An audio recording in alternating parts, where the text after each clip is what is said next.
Cécile Galluccio, bonsoir. Bonsoir, Qui est ce joueur que certains qualifient déjà de prodige ? Moïse Kouamé, donc c'est lui, il est né le 6 mars 2009 à Sarcelles dans le Val d'Oise. Une mère d'origine camerounaise et un père ivoirien. C'est à 5 ans qu'il découvre le tennis grâce à son frère aîné Michael, lui aussi joueur. D'ailleurs, le tennis est une histoire de famille car ils ont commencé en imitant l'une de leurs sœurs aînées. Aujourd'hui, à 17 ans, on le voit, il mesure 1,91 m, un avantage indéniable au service. Dès petit, il se distingue. La Ligue du Val d'Oise le repère, puis celle de Paris. En 2022, il choisit de quitter le système français pour rejoindre l'académie de Justine Hénin en Belgique. Et puis il revient en France dans l'académie de l'entraîneur Patrick Mouratoglou. Alors, ce qui est sûr, c'est que Moïse Kouamé est bien entouré. Oui, derrière sa réussite se cache d'abord une famille très investie. Ce jeudi, son clan d'ailleurs a exulté sur le court Suzanne Lenglen lorsqu'il a remporté le match. Sa mère, c'est donc elle, Suzanne, que l'on voit ici. Elle est au premier plan pour lui permettre de poursuivre son rêve. Elle a pris la décision de quitter le Val d'Oise pour Paris et ainsi limiter les longs trajets et les embouteillages. Aujourd'hui, c'est elle qui l'accompagne sur les tournois. C'est elle aussi qui gère sa scolarité car il continue les études. Un programme américain aménagé 2 à 3 heures par jour, sauf pendant les tournois, des cours qu'il doit ensuite rattraper.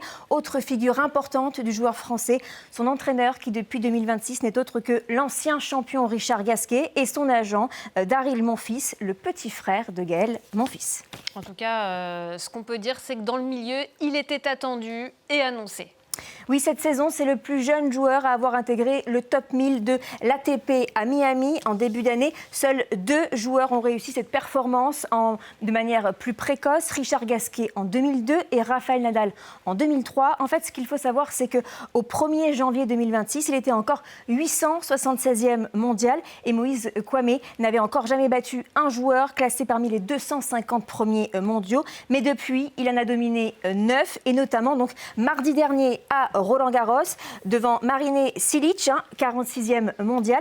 Et ce jeudi, il a donc battu, vous l'avez dit, Adolfo Daniel Valero.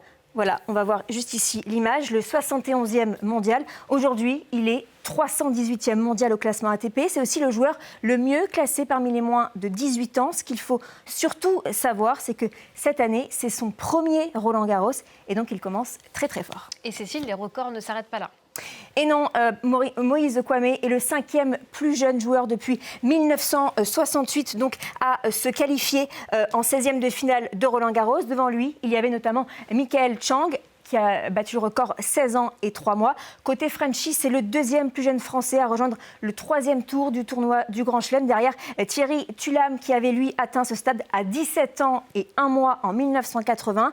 Et toute nationalité confondue, il faut remonter 23 ans en arrière, en 2003, à Wimbledon pour trouver un joueur plus jeune au 3e tour d'un tournoi du Grand Chelem. C'est donc Rafael Nadal.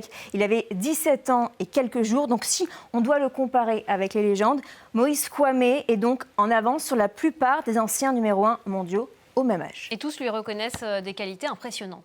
Oui, d'abord, il y a, regardez, un coup droit puissant, un service dépassant régulièrement les 200 km/h, un revers très fiable, une excellente couverture du terrain, une grande intelligence tactique et un gros mental. Mais Moïse Kouamé est avant tout un ado comme les autres avec des idoles depuis son enfance. En fait, il vénère Novak Djokovic. Il suit également avec attention Lionel Messi ainsi que l'écurie Red Bull en Formule 1. Il aime aussi l'univers d'Harry Potter. Il joue à la PlayStation. Il aime faire des parties d'échecs ou encore jouer au jeu de cartes Skyjo.